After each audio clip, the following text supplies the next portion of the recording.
benim. Devlet de benim.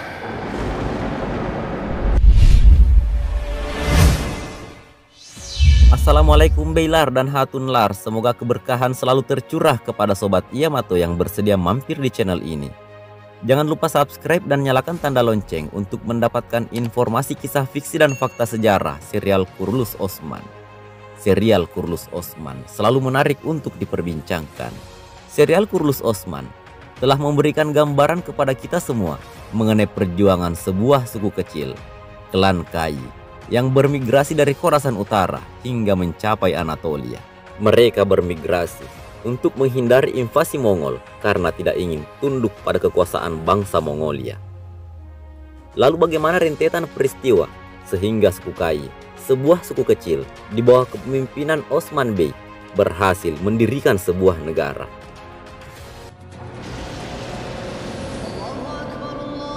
Ulasan yang didasarkan pada tulisan Alichan Ertugrul menguraikan bahwa pada tahun 1281 Masehi, Ertugrul Bey, pemimpin suku yang membawa suku Kai mencapai Anatolia, wafat dan kepemimpinan suku Kai pun beralih kepada Osman, putra ketiga Ertugrul Bey. Osman melanjutkan kepemimpinan ayahnya dan tetap memelihara hubungan baik dan setia kepada kerajaan Seljuk Anatolia, menjalankan tugas sebagai penyangga perbatasan antara Bizantium dengan Seljuk. Pada masa itu, Osman Bey yang berusia 23 tahun memimpin suku Kai yang terdiri dari sekitar 500 tenda. Bersama suku Kai, Osman Bey terus menunjukkan eksistensi mereka di Sogut dan Karacadak, tanah yang diberikan oleh Kesultanan Seljuk kepada Ertugrul Gazi setelah Ertugrul Gazi bersama pasukannya bertempur dengan gagah berani membantu Sultan Kekubat I dalam pertempuran Yasemen pada tahun 1230 Masehi. Selanjutnya, perjuangan Osman Bey mendapat dukungan penuh dari dua saudaranya, yaitu Gundus Bey dan Saru Batu Safci Bey, serta beberapa kesatria sejati yang setia pada perjuangan mereka, seperti Aikut Alp, Akca Koca, Konur Alp, Turgut Alp, dan Abdul Rahman Ghazi. Pada tahun 1281 Masehi, Osman Bey juga sedang mempersiapkan kelahiran putra pertamanya, Orhan, yang kelak akan menjadi penerusnya, raja kedua Kekhalifaan Utsmaniyah. Ama Nikola, ona itimadım yoktur. Pada periode tahun 1284 Masehi, Osman Bey bersama pasukannya kembali bergerak untuk memperluas wilayah taklukan dengan membidik Inegol. Tekfur atau gubernur Inegol yang mengetahui rencana Osman Bey tersebut kemudian memprovokasi beberapa Tekfur lainnya untuk melakukan penyergapan terhadap Osman Bey dan pasukannya. Pada pertempuran yang terjadi di Armenian Valley, Tekfur Inegol bersama pasukan gabungan di bawah pimpinan Tekfur lainnya berhasil memukul mundur pasukan Osman Bey yang kalah dalam jumlah. Pada pertempuran tersebut, Bayhocha, kemenakan Osman Bey, putra Saru Batu Safci Bey yang juga ikut dalam misi penaklukan tersebut, wafat di usia 15 tahun. Selanjutnya, pada tahun 1285 Masehi, Osman Bey dan pasukannya terus bergerak dalam misi penaklukan. Kali ini, Osman Bey berhasil merebut Kastil Kulucahisar yang merupakan kastil atau benteng pertama yang berhasil direbut oleh suku Kai. Pada tahun 1288 Masehi, Osman Bey bersama pasukannya kembali bertemu dengan Bizantium di medan pertempuran. Pertempuran kali ini terjadi di Bukit Ikizce. Pertempuran tersebut berakhir dengan kemenangan Osman Bey yang mengantarkannya terhadap penguasaan atas benteng Karacahisar. Pada pertempuran sengit tersebut, kedua belah pihak mengalami kerugian besar. Osman Bey harus kehilangan saudaranya, Saru Batu Safci Bey, yang wafat di medan pertempuran.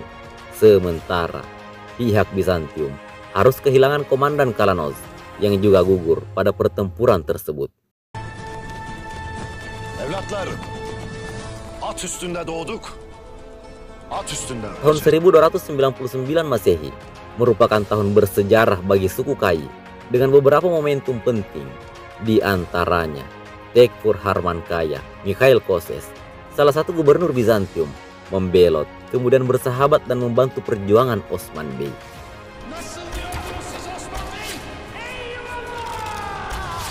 Koses berkali-kali menyelamatkan Osman Bey dari jebakan yang dibuat oleh Bizantium, termasuk rencana pembunuhan saat Osman Bey menghadiri undangan pernikahan Putri Tekfur Yarhisar. Kecerdasan Mikhail Koses memberi peran penting pada perjalanan pendirian Daulah Utsmaniyah. Pada tahun 1299, Mikhail Koses kemudian berpindah keyakinan dan memeluk agama Islam dan berganti nama menjadi Abdullah Kose Mihal, yang juga dikenal dengan sebutan Mihal Ghazi. Data lain juga menyebutkan bahwa proses perpindahan keyakinan Tekfur Koses dari agama nenek moyangnya menjadi seorang muslim terjadi pada tahun 1305 Masehi atau 1308 atau bahkan 1313 Masehi. Selain penaklukan terhadap Kastil Bilecik dan Yarhisar tahun 1299, juga ditandai dengan penaklukan Kastil Inegol dan berakhirnya kekuasaan Ayah Nicola di Angelkoma atau Inegol. Penaklukan terhadap benteng-benteng pertahanan Bizantium tersebut membuka jalan bagi Osman Bey untuk penaklukan Iznik dan Bursa. Tahun 1299 Masehi juga tercatat sebagai momentum pernikahan antara Orhan dengan Holovira, gadis Bizantium, Putri Tekfur Yarhisar. Dari pernikahan Orhan dengan Holovira yang berganti nama menjadi Nilufar Hatun, kelak melahirkan Sulaiman Bey dan Murad I sebagai penerus Kekhalifaan Utsmaniyah. Meskipun sejarah resmi Turki menetapkan tahun 1299 sebagai tahun berdirinya negara Ottoman, namun beberapa catatan lain muncul sebagai pembanding, sebab pada tahun tersebut negara Seljuk Anatolia masih tetap eksis meskipun sedang dalam proses keruntuhan. Bahkan pada era tersebut Osman Ghazi belum disebutkan dalam catatan Romawi. Selanjutnya, periode tahun 1301 Masehi, menurut Alican Ertugrul, seorang peneliti dari Universitas Uludag Turki, mengemukakan bahwa jika sebuah negara didasarkan pada sistem pengelolaan administrasi, maka lebih tepat jika tahun 1301 Masehi sebagai tahun pendirian Kekaisaran Ottoman, sebab pada tahun tersebut Osman Bey melakukan pengelolaan administrasi secara otonom terhadap wilayah yang telah dia taklukkan. Pengelolaan administrasi wilayah tersebut diserahkan kepada orang-orang kepercayaan Osman Bey. Di antaranya, pengelolaan administrasi Kastil Bilecik dan wilayah sekitarnya diserahkan kepada Syekh Edebali. Kastil Karacahisar dan wilayahnya berada di bawah kendali Orhan Bey. Pengelolaan administrasi wilayah Eskişehir dipercayakan kepada Gunduz Bey. Kastil Yarhisar dipercayakan kepada pemerintahan Hasan Alp, dan Kastil Inegol beserta wilayahnya diamanahkan pada penguasaan Turgut Bey.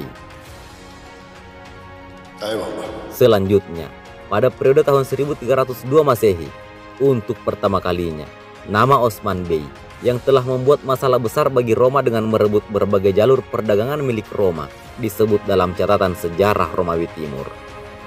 Tahun 1302 Masehi juga tercatat sebagai momentum pecahnya pertempuran Koyun Hisar.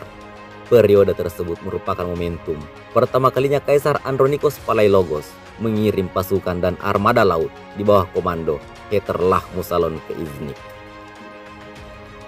Pengiriman armada perang tersebut bertujuan untuk mencegah perluasan wilayah Daulah Utsmaniyah yang selama ini gagal dibendung oleh para Tekfurnya.